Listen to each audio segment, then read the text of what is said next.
नमस्कार साथियों, धोरा क्लासेस पर एक बार पुनः आप सभी का स्वागत है। तो क्लासें हो चुकी है, रात के 11 बज गए हैं और कुछ आप लोगों के सवाल थे, कुछ हम दोनों के सवाल थे, तो सोचा कि एक छोटा सा सेशन करते हैं।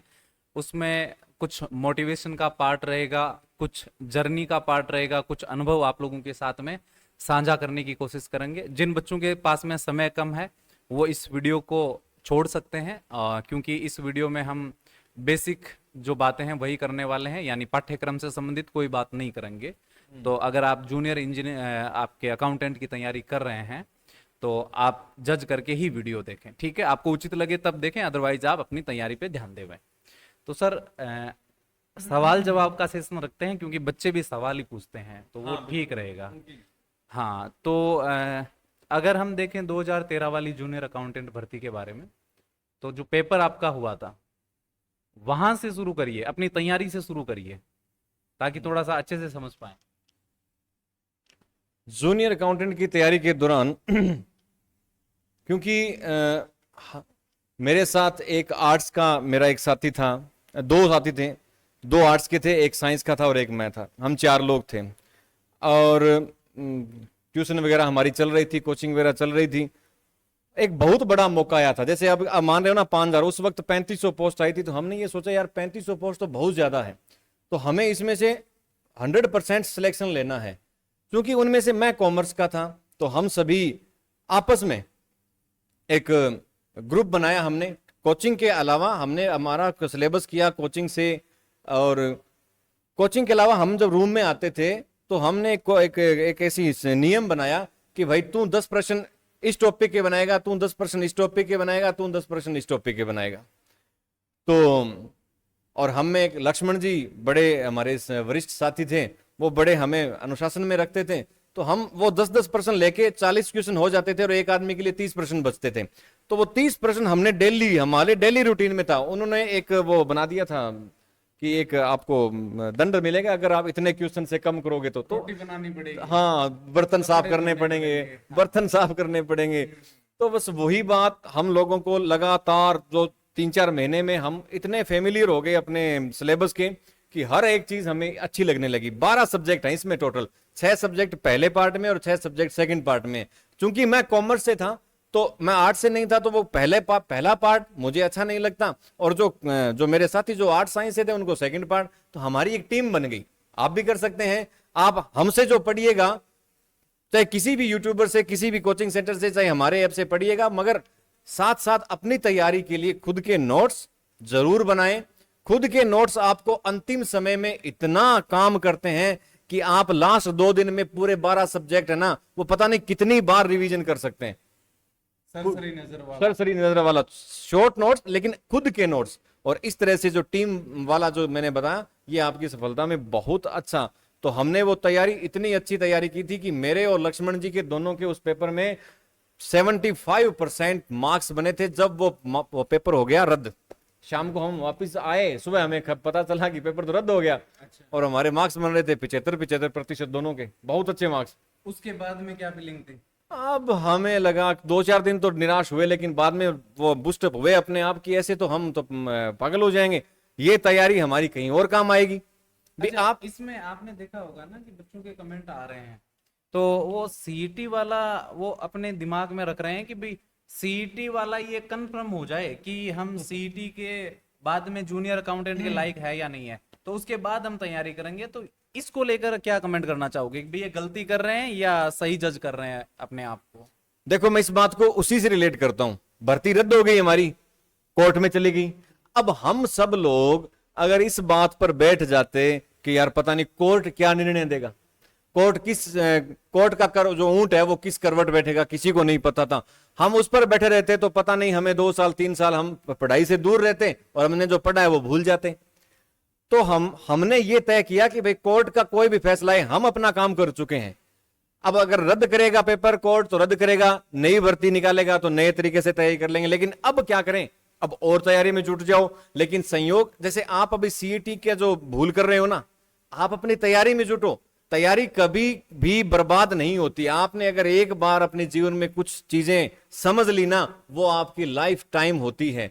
तो हमने क्या किया, ऐसे ही तो बीच में पता चला कि यार नगर पालिका में भर्ती आ गई 2015 में, नगर पालिका में भर्ती आ गई, उसमें अकाउंटेंट भी था, हमने फॉर्म भर दिया, लेकिन तैयारी हम आरएस की करते रहे, हम उधर नहीं देखा, नगर पालिका की तरफ हमने बिल्कुल भी नहीं देखा। और आपको मैं यहां सार्वजनिक मंच पर स्पष्ट कह रहा हूं कि हमने नगर पालिका की जब तैयारी की थी तो हमने नगर पालिका एक्ट की बुक भी नहीं खरीदी थी, इतने थे। लेकिन जो हमारी अकाउंटेंट की जो तैयारी की हुई थी ना, वो इतनी सॉलिड थी कि जब हम नगर पालिका का पेपर देने गए तो उसका पेपर का लेवल इतना हाई था, आप निकाल के देख लेना, मिल जाएगा आपको कहीं ना कहीं, उससे टिपिकल पेपर मैंने आज तक नहीं देखा।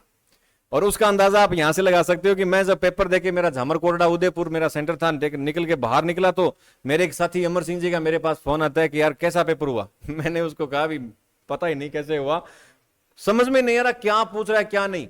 लेकिन अब बात आती है कि तुक्के लगे, हाँ बिल्कुल तुक्के लगे, लेकिन तुक्के कब लगते हैं, ये बिल्कुल बात सुनने वाली है। तुक्का तभी लगेगा जब आप उस टॉपिक के इर्द गिर्द कभी निकले हुए होंगे और आपके ये दिमाग में होगी बात कि यार ये मैंने कहीं ना कहीं देखा था। तुक्का कभी सही नहीं होता है, तुक्का उसी का सही होता है जो उस टॉपिक को गहनता से किया हो। वो हमारे जो 75% जो बने थे ना, जो बर्बाद हो गए थे आरपीएससी के अकाउंटेंट में, वो हमारी वहां मेहनत काम आई। और 106 सीटों 106 ही सीट थी नगर पालिका में, अच्छा, मात्र 106 सीट, और मैं 33वीं रैंक पर सिलेक्ट हो गया था उस पिछले वाली तैयारी के दम पे। तो ये संयोग है ना, संयोग है ये। अब सीटी के अंदर जिन्होंने तैयारी करके मान लो 130-40 स्कोर किया, 50 हाँ। स्कोर किया, 60 स्कोर किया है, तो पेपर 1 उनके लिए कितना अब सुलभ है? बिल्कुल आज मैं देखो यही कह रहा हूं भी पेपर 1 है ना, उसमें हिंदी, अंग्रेजी, सामान्य विज्ञान, गणित सब है। अगर आप उनकी तैयारी रखते हो और मान लो कि किसी के सीईटी में 35% या 30% ही बन रहे हैं, कैटेगरी के अनुसार मान लिया कि, लेकिन उसका फर्स्ट पेपर वो पूरा कर रहा है, एक बार हम नेगेटिव सोच के देखते हैं कि उसका मान लो सीईटी क्लियर नहीं हुआ, अकाउंटेंट में बाहर हो गया, तो यार ये जो सामान्य गणित पढ़ी है आपने, विज्ञान पढ़ी है, हिंदी पढ़ी, अंग्रेजी पढ़ी है, ये आरएस में काम आ रही है ना, आरएस प्री भी तो आ रहा है आगे, उसमें काम आ रही है। कोई भी चीज कभी बर्बाद नहीं होती। आप अभी मैं क्लास ले रहा था अपने इसकी इन्फ्लेशन की, एक कमेंट आ रहा था कि मेरे सीईटी में, मुझे बड़ा गुस्सा आया, मैंने कई देर तक बोला यार कि आप जब जो काम कर रहे हो उसी पर ध्यान दो ना। आप कर चुके, अब ना तो आप गहलोत हैं ना आप मोदी हैं, सरकार अपने हाथ में नहीं है, सरकार क्या करेगी उसमें 40% का क्राइटेरिया रखेगी या नहीं रखेगी, हम कुछ नहीं कह सकते। उसके बारे में तैयारी रखिए, ये तैयारी है ना आपकी बर्बाद नहीं होगी। ज्ञानवान बनिए, सफलता आपको ढूंढ लेगी, बिल्कुल निश्चित रूप से ढूंढ लेगी। अच्छा सर, इसमें जैसे सीटी वाले में क्या बच्चे इस बात को लेकर बड़े कंफ्यूज, हालांकि मैंने एक सेशन में ये समझाया भी था कि जो 15 गुणा को लेंगे ना, उसके अंदर भी हम ये नहीं कह सकते कि 150 वाले का होगा या 180 वाले का होगा या 200 वाले का होगा, क्योंकि भर्ती निकलेगी तो पदों का वर्गीकरण होगा, वर्गीकरण के अंदर एससी के अलग होंगे, एसटी के अलग होंगे, ओबीसी के अलग होंगे, हाँ कैटेगरी वाइज होगा, तो 15 गुणा कैटेगरी वाइज आएंगे। तो मान लीजिए किसी कैटेगरी के अंदर बच्चे ज्यादा स्कोर करने वाले नहीं है, तो कम स्कोर वालों का नंबर आएगा कि नहीं आएगा भाई? मान लीजिए 150 वाले का भी आ सकता है, 140 वाले का भी आ सकता है, हम ये भी कह सकते हैं कि भाई 40% वाले का आ सकता है और 37 वाले का भी आ सकता है। अगर किसी कैटेगरी में पद ज्यादा हुए और अधिक स्कोर वाले बच्चे कम हुए तो सीईटी वाला जो है वो चांस लेना पड़ेगा। क्यों सर? अगर चांस कोई लेता है तो क्या दिक्कत है? ये बात बिल्कुल सही है कि हम एक अंक निर्धारित नहीं कर सकते कि 150 वाला ही सिलेक्ट होगा, क्योंकि वो तो कैटेगरी वाइज वर्गीकरण होना है। बिल्कुल सही कहा। आपने देखा होगा इंटरव्यू के लिए कॉल होती है तो कहते हैं कि 3 गुना या 2.5 गुना या 4 गुना कॉल होती है, लेकिन पास कितने करते हैं? क्योंकि कैटेगरी में जब बंदे मिलते नहीं है तो उनको एडजस्ट करना पड़ता है। अब आप ऐसे काउंट मत कीजिए कि 5000 सीट है तो 15 गुना में 75,000 ही पास होंगे, नहीं, ये लाख से निकल जाएंगे। 1 लाख तो निश्चित रूप से पास होने आराम से, वो क्योंकि 15 गुना के अंदर कैटेगरी बनेगी। हाँ बिल्कुल बिल्कुल, मार्क्स सेम मिलेंगे तो आपको 75,000 पर कैसे रख सकते हैं वो? तो ये भूत निकालिए। ये हम इसलिए नहीं कह रहे हैं कि आप हमारा ऐप से कोर्स लीजिए, हम आपके लिए कह रहे हैं इस भूत को निकालिए, ये जरूरी है। कहीं आप ये सोच रहे होंगे कि अपनी एड, ना ना ना ना, आप खुद के लिए, आपके भविष्य के लिए जरूरी है ये। एक और मैं ऐड करना चाहूंगा कमेंट इसमें कि जैसे मान लो एक बच्चा है जिसने सीईटी के अंदर 200 स्कोर किया है और उसकी बिल्कुल इच्छा ही नहीं है जूनियर अकाउंटेंट बनने की, तो वो तैयारी नहीं करेगा, वो जाएगा ही नहीं, उसमें फॉर्म ही नहीं भरेगा। तो उसकी जगह ये तो समझ सकते हैं कि एक स्टेप नीचे आ रहा है, कोई दूसरे का नंबर पड़ेगा उसमें। और ऐसे बच्चे मतलब कम नहीं है, हजारों में है जिनके जूनियर अकाउंटेंट की इच्छा है ही नहीं, उनकी इच्छा कोई दूसरी है, सीटी का पेपर देने का पर्पज उनका कोई दूसरा हो सकता है। और लगे हुए लोग भी तो सीटी में शामिल हुए हैं, जो पहले से सिलेक्टेड है तो वो भी शामिल हुए हैं। तो मैं सोचता हूं कि कोई लगा हुआ है तो शायद वो जूनियर अकाउंटेंट बनने का डिसीजन ले भी सकता है, नहीं भी ले। तो ऐसे अगर हम ओवरव्यू देखें तो सीईटी की जो मार्किंग है वो धीरे धीरे कम होती जाएगी। तो अगर इस बात को आप थोड़ा सा गहराई में समझते हैं या विश्लेषण करके समझते हैं तो हम ये कह सकते हैं कि सीईटी में अगर स्कोर 150 के 40 के आसपास है या 40% के आसपास है तो आप उसमें आजमा सकते हैं अपने आप को जूनियर अकाउंटेंट के अंदर। और अगर आप प्रयास ही नहीं करोगे, कोशिश ही नहीं करोगे तो पछताना भी पड़ सकता है। जैसे मान लो किसी बच्चे के 140 अंक है या मान लो 40% है, उसने ये सोच लिया कि यार मेरा तो होगा नहीं 15 गुना में, मान लो उसने तैयारी नहीं करी और कल को जो है उसका नंबर आ जाता है, तो फिर उसके पास क्या मौका रहेगा कुछ करने का? हाथ में ही नहीं रहेगा कुछ, फिर तो वो पछता सकता है, उसके अलावा कुछ बचता भी नहीं है। एक ये रहता है कि सर मोटिवेशन की बात मैंने करी थी शुरू में, तो जो सैलरी पैकेज और जो वर्क प्रोफाइल है थोड़ा सा उसके बारे में बताइए। जूनियर अकाउंटेंट की जो वर्क प्रोफाइल की बात करें तो ये जूनियर अकाउंटेंट के बारे में कहा जाता है कि ये ऑफिस पर डिपेंड करता है कि वो कौन से ऑफिस में उसे पोस्टिंग मिलती है। ऑफिस का मतलब क्या वो एक ब्लॉक लेवल का ऑफिस है या वो एक डिस्ट्रिक्ट लेवल का ऑफिस है, किस प्रकार का ऑफिस है, या उस ऑफिस की कार्य प्रणाली क्या है। तो उस कार्य प्रणाली के हिसाब से वहां पर आपको कार्य का जो भार है वो मिलेगा। अगर कार्य भार ज्यादा है तो आपके साथ आपको एक टीम मिलती है। जैसे मैं मेरा बताऊं तो मैं नगर पालिका में था और फिर मेरा जो आरपीएससी से हो गया तो मुझे पहला ऑफिस मिला था एसपी ऑफिस। और अकाउंट्स कैडर में ये धारणा प्रचलित है कि अरे यार एसपी ऑफिस में पोस्टिंग नहीं लेनी चाहिए क्योंकि वहां काम बहुत ज्यादा होता है। पूरे अकाउंट्स कैडर में यही धारणा है कि अरे एसपी ऑफिस में नहीं। लेकिन मेरे पहली पोस्टिंग थी और मुझे अच्छा लगा पुलिस में, और मैंने वहां जाके माहौल देखा। चूंकि पुलिस है तो अनुशासन तो वहां का आप मान ही सकते हैं कि एक बहुत हाई लेवल का होता है। और एसपी ऑफिस का होगा तो वहां एसपी साहब स्वयं वहां विराजमान होते हैं, बैठते हैं, तो उसका तो मतलब पूरा एक डेकोरम ही अलग होता है। और सबसे बड़ी बात इसमें यह भी थी कि जो डीडीओ बनाए जाते हैं वो एसपी, पुलिस का एक सिस्टम है कि पुलिस में जो डीडीओ पावर है वो एसपी ऑफिस में रहती है, मतलब एक ही जगह केंद्रित होती है। ये अपने एजुकेशन सिस्टम की तरह नहीं है कि स्कूल के हेडमास्टर के पास भी डीडीओ पावर होती है, ऐसा नहीं होता है। तो वहां जितने भी कार्मिक होते हैं वो एक जगह उनकी सबकी सैलरी वगैरह बनती है। तो एक अकाउंटेंट के लिए काम बहुत ज्यादा होता है, अलग अलग प्रकार का काम होता है। तो वहां आपको हर कार्य के लिए अलग अलग सहयोगी मिलते हैं। उसमें कुछ कांस्टेबल्स भी हो सकते हैं, कुछ एलडीसी भी हो सकते हैं, कुछ सहयोगी मिलते हैं आपको। और आप अकाउंटेंट वहां एक सुपरवाइजरी अथॉरिटी मतलब सुपरविजन के रूप में उनके बीच में रहता है कि भाई सब कुछ काम सही ढंग से चल रहा है कि नहीं। अगर एक कर्मठ व्यक्ति है तो वो अपने वहां पर एक इतना अच्छा कार्य सीखने की इतनी, क्योंकि वहां पर नए नए प्रकरण आते रहते हैं। पेंशन की बात करें तो इतना वहां पेंशन के केस चलते रहते हैं, चाहे वहां पर अपने टीए बिल की जो अपने कंटीजेंसी बिल हैं उनके भी बहुत ज्यादा बिल आते हैं। सीखने की बहुत एक बड़ा ऑफिस होता है। जो भी, मैं ये नहीं कहता एसपी ऑफिस, कोई भी जैसे कलेक्ट्रेट कार्यालय है, बड़े बड़े ऑफिस हैं, ट्रेजरी है, तो एक वर्क प्रोफाइल इसका ये है कि हर ऑफिस के साथ साथ काम बदलता है। पुलिस का काम अलग है, इरिगेशन ऑफिस में जाओगे वहां का काम अलग है, आप अगर एजुकेशन में गए तो वहां का काम अलग है। तो काम के साथ साथ आपकी प्रोफाइल चेंज होती रही है। और प्रोफाइल के साथ साथ हम बात करें, देखो डेकोरम तो मैं हमेशा ही कहता हूं, अकाउंटेंट के बारे में ये कहा जाता है कि जो हेड ऑफ ऑफिस होता है ना, कार्यालय अध्यक्ष, उसके बाद जो उप कार्यालय अध्यक्ष की जो स्थिति होती है, हैसियत होती है, अगर किसी ऑफिस में जैसे या तो डब्ल्यू होंगे या जूनियर अकाउंटेंट, दो सीटें होती हैं, तो अगर दोनों हैं तो डब्ल्यू उप कार्यालय अध्यक्ष होता है। लेकिन कई ऑफिस ऐसे होते हैं वहां पर डब्ल्यू नहीं होकर केवल जूनियर अकाउंटेंट होता है, तो आप हेड ऑफ ऑफिस के बाद आप ही सीनियर होते हैं, क्योंकि सभी मिनिस्ट्रियल एम्प्लॉय तो आपके सबऑर्डिनेट होते हैं ना। तो डेकोरम तो अपने आप ही क्रिएट हो जाता है। अब रही सैलरी की बात, देखो सैलरी आज का जो युग है ना, उसमें मैं ये मानता हूं कि बहुत बड़ा कंपटीशन का युग है। और एक बार अगर आपको कोई सरकारी जॉब मिल रही है, सरकारी रोजगार मिल रहा है, तो वहां पर ये मायने नहीं रखता कि आपकी वेतन कितना मिल रहा है, नहीं, पहले सरकारी जॉब, ठीक है।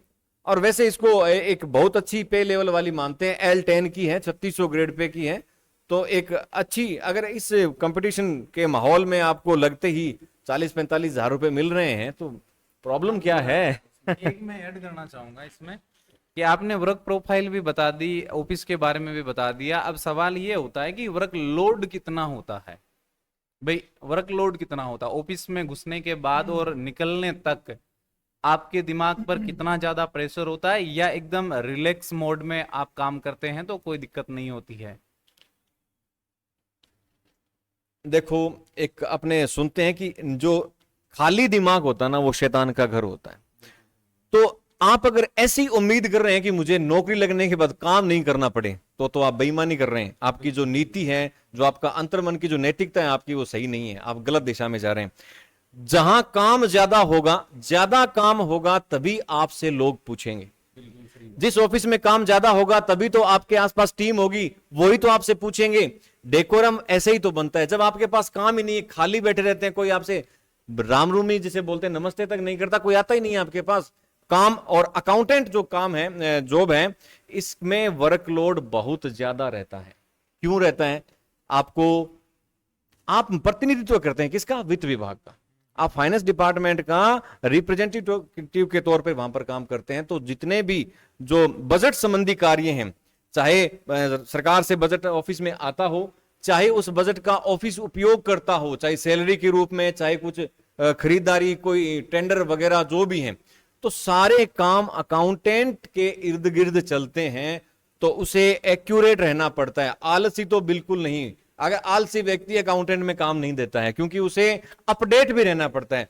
आपसे जब भी आप मतलब चाहे किसी भी ऑफिस में होंगे, तो आपका जो हेड ऑफ ऑफिस होगा वो हर बात ये पूछेगा, हाँ अकाउंटेंट साहब बताइए क्या नियम है।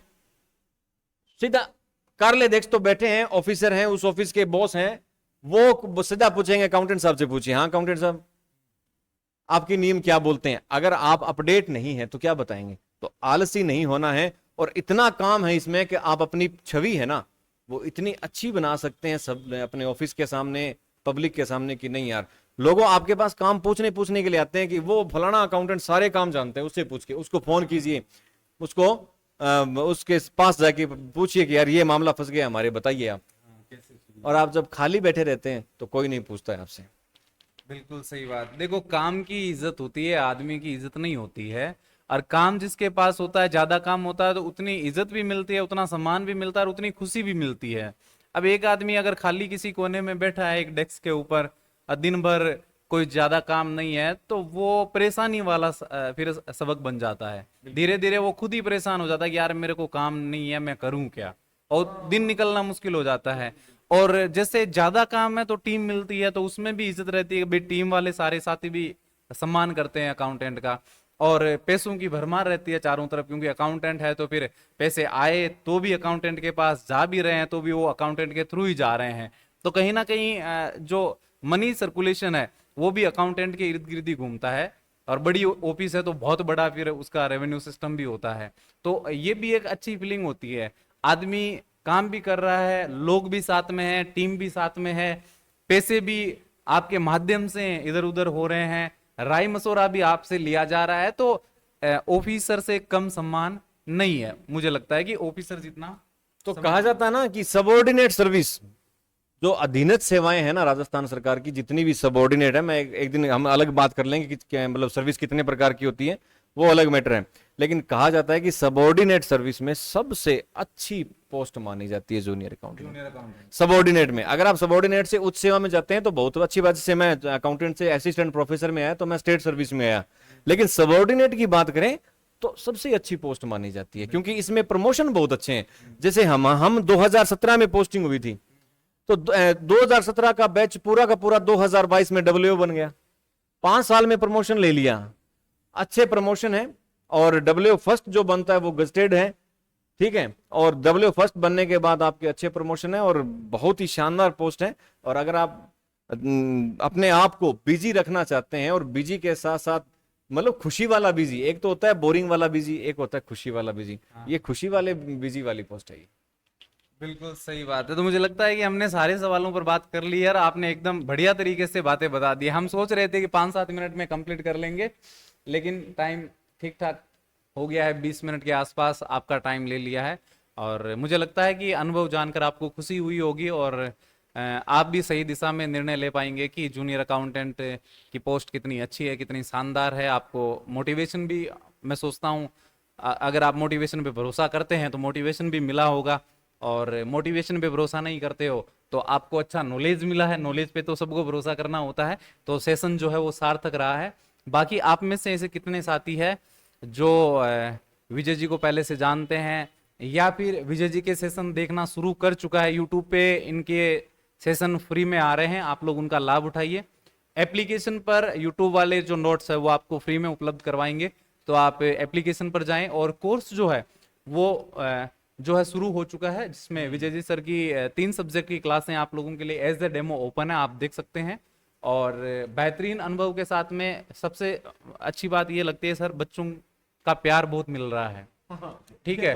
और सबको धन्यवाद देता हूं। ये हाँ, बड़ा अच्छी आप लोगों का पहली बार आए इतना हैं। प्यार मिल रहा है। और 1-2 बच्चों का ये कमेंट था कि भाई कोर्स सेल करने के लिए आप आते हो, तो देखो हम आपके घर आ जाएं, आपके बेडरूम में आकर आपको पढ़ा दें तो कैसा रहेगा?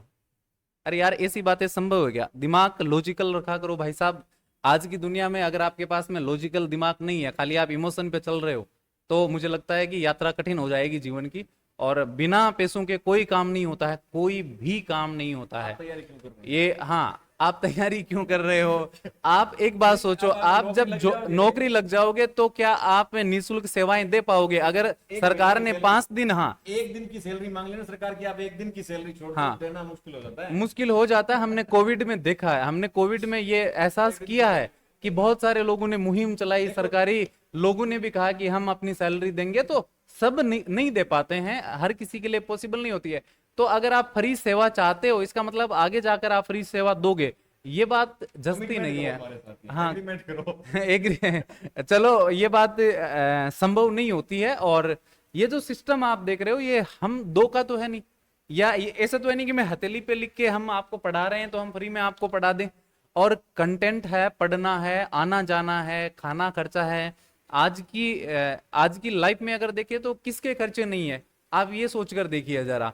तो कोर्स के माध्यम से हम आपको बेहतरीन तैयारी करवा सकते हैं, बिना कोर्स के माध्यम से हम आपको तैयारी नहीं करवा सकते हैं। और मुझे कहने में कोई दिक्कत नहीं है कि हम फ्री सेवा के माध्यम से आपको 100% नहीं दे पाएंगे, हम आपको 10-20% यूट्यूब के माध्यम से दे सकते हैं। उसका आप लाभ कभी भी उठा सकते हैं। आपके लिए सारी क्लासें हमारी यूट्यूब पर ओपन रहती है। हमारी जो यूट्यूब क्लासेस की नोट्स है वो भी मैं आपको निःशुल्क प्रोवाइड करवाऊंगा। ये इतना सा काम सेवा का हम कर सकते हैं जो हमारे हाथ में है, जो हमारे बस में है। बाकी कोर्स की प्राइस 1299 22 तारीख तक ही रखी गई है, उसके बाद में बढ़ेगी। तो प्लीज आप मेरे को मत कहना कि गुरुजी कम करवा दो, कम करवा दो। हर बार थे आई रट्टो लगा लियो का, पहले तो थे चेतो को नहीं। अरे चेतने के बाद के मैं मैसेज इंस्टाग्राम पर 4 बार करोगा, व्हाट्सएप पर 3 बार करोगा, अरे जरूरत पड़ी तो फोन भी घुमाओगा क्या गुरुजी कम करवा दो। तो कम करवाना हमारे बस का सौदा नहीं होता है। हम 2 लोग नहीं है, मैं अकेला नहीं हूँ, विजय जी अकेले नहीं है। बहुत सारा सिस्टम है, टीम वर्क का काम होता है, एप्लीकेशन का सिस्टम है, बहुत सारे ट्रांजेक्शन का शुल्क लगता है। फिर चाहे आप जीएसटी मान लो, चाहे टैक्स मान लो, और चाहे 8-10 लोगों का काम मान लो, तो सारा काम हमारे बस का नहीं होता है, इसलिए बहुत सारे खर्चे होते हैं।